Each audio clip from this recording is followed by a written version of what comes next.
Everyone knows the story. A princess falls into a deep, death-like sleep. A prince finds her. She wakes up. They live happily ever after. It's a children's story. It's harmless. It's been told 1,000 times. But here's what nobody tells you. The people who first told this story weren't trying to entertain children. They weren't sitting around a fire thinking about magic and romance and happy endings. They were afraid. They were processing a fear so real, so widespread, so thoroughly documented, that across Europe, governments passed laws because of it. Inventors filed patents because of it. Architects designed entire buildings because of it. Doctors lost sleep because of it. And that fear was this: what if you were buried alive, and nobody knew, and nobody came? Before Disney, before the animated film, before the pink dress and the fairy godmothers and the songs, there was a story written in 1634 by an Italian author named Giambattista Basile. His version was called Sun, Moon, and Talia. It begins exactly like the one you know. A princess, a prophecy at birth, a cursed object. She pricks her finger and falls into a sleep so deep, so still, so complete, that nobody in the room can tell whether she is alive or dead. Her father cannot bear to look at her. He cannot bury her because she does not look dead. He cannot care for her because she does not respond. So he carries her to a bed in an empty palace deep in the forest. He lays her down gently. He closes the door behind him. He walks away and never returns. She lies there, perfectly still, perfectly preserved, not aging, not visibly breathing, somewhere between life and death, suspended in a place that medicine at the time had no name for and no explanation of. This is where the Disney version begins its story. This is also where the real history begins.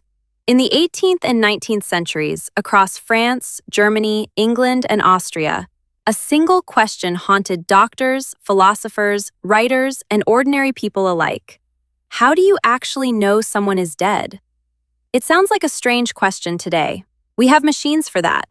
We have stethoscopes, electrocardiograms, brain monitors.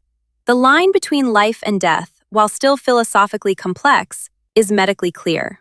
But in 1700, in 1750, in 1800, medicine had almost none of that.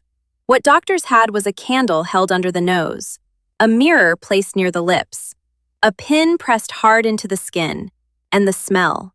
Doctors would wait for the smell of decomposition before they were truly certain, and those tests failed, regularly, documentably, catastrophically. The condition they feared most had several names: lethargy, catalepsy, suspended animation, a state so deep that every visible sign of life simply stopped. No visible breathing, no pulse that could be felt by hand, skin cold to the touch, eyes that did not respond to light. To anyone in the room, the person appeared completely, undeniably dead. But they were not. Newspapers across Europe ran these stories constantly. Not fictional stories. Documented cases with names and dates and witnesses. People who knocked on their coffin lids from inside and were heard just in time. People whose bodies were being prepared for burial when they suddenly moved.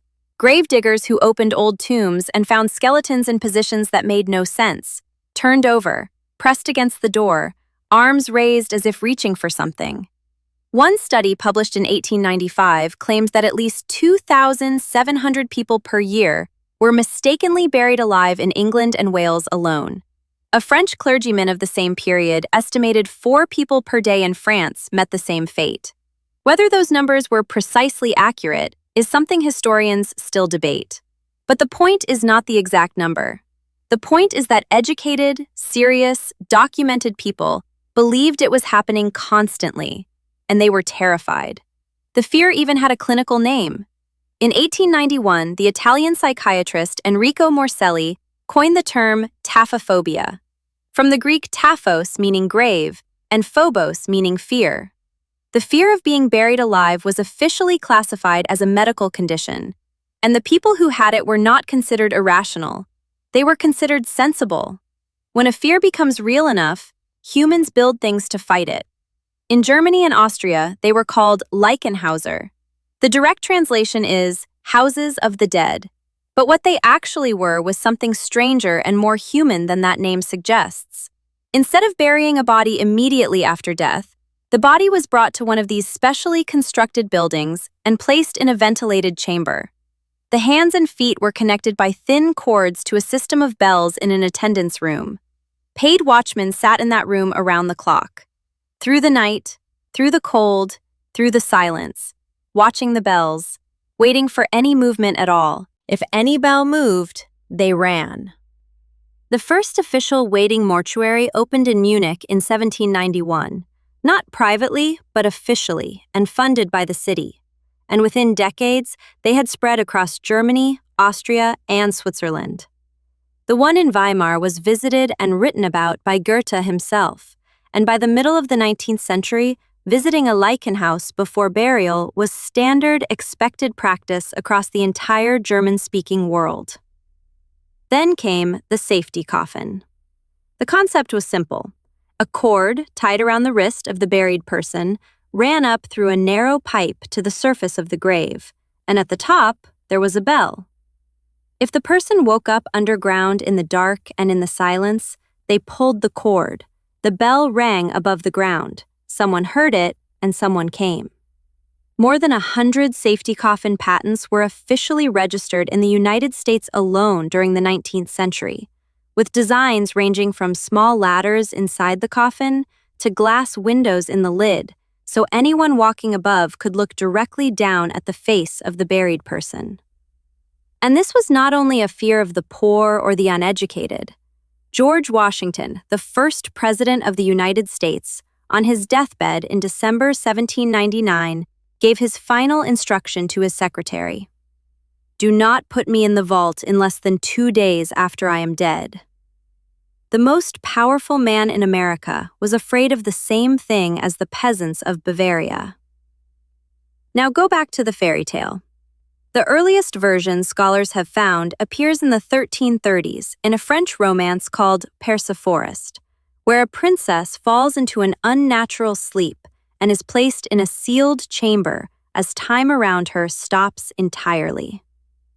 In 1634, Basile wrote his Italian version, where the princess lies in an empty palace for years, looking dead and perfectly preserved, and completely unreachable by anyone who loves her.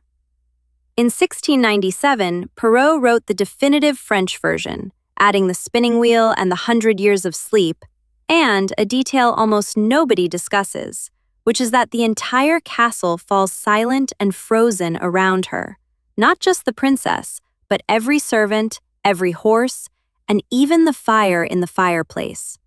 All of it suspended in place, and all of it waiting with her. In 1812, the Brothers Grimm published their German version, called Little Briar Rose, in which a wall of thorns grows dense and impassable around the castle, so that no light gets in and no sound gets out. And inside the silence, a girl lies still on a bed and waits. The Brothers Grimm were not writers inventing stories at a desk. They traveled through German villages and sat with ordinary people, farmers and weavers and grandmothers, and wrote down exactly what those people told them, word for word. The same German villages where waiting mortuaries were already standing. The same families who had begun requesting safety coffins for their relatives. The same people who talked about premature burial the way people today talk about sudden illness, as a real and present danger that could arrive without warning and take anyone. When those people told the story of a princess who fell into a death-like sleep and lay perfectly preserved in silence for 100 years, they were not telling a fantasy. They were telling something they understood from the inside.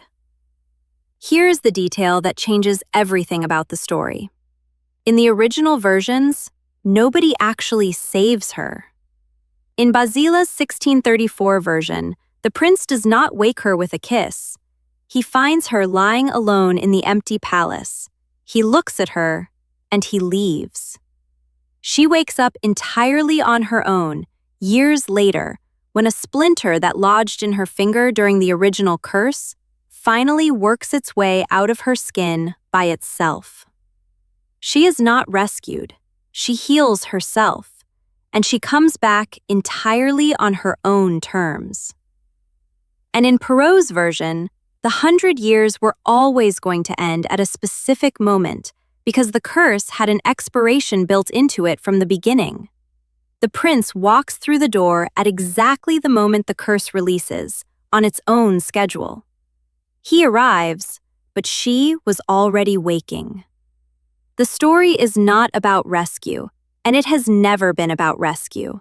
It is about endurance, about lying in the dark and in the silence, and in that suspended, impossible place between life and death, and waiting, and surviving the wait, and coming back. To the people of 18th century Europe, to the families who built waiting mortuaries and tied bells to buried hands, and filed patents for glass windows and coffin lids, that was not a romantic fantasy. That was the most desperate and specific prayer a human being could make.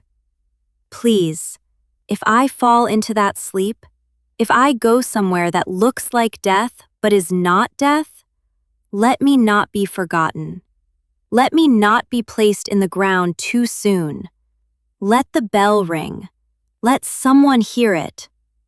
Let me come back. The last official safety coffin patent in the United States was filed in 1955. By then, medicine had developed reliable ways to confirm death. The stethoscope, the ECG, the brain scan. Premature burial became effectively impossible. The waiting mortuaries closed permanently. The bell and rope systems disappeared from the market. The fear faded because the danger finally faded with it. But the story did not fade. Tonight, somewhere in the world, a parent is reading Sleeping Beauty to a child. The child is listening to a princess fall into a deep sleep and lie still in silence, and eventually come back. Neither of them knows exactly why the story feels important in a way that goes past magic and past fairy tale logic and past the happy ending. It does feel important, because it is. It is 700 years of human beings lying awake in the dark, listening to their own heartbeat, grateful it was still there. And the story they pass to each other across the centuries to say, if it ever stops, we will find you. We will wait. We will keep the bell.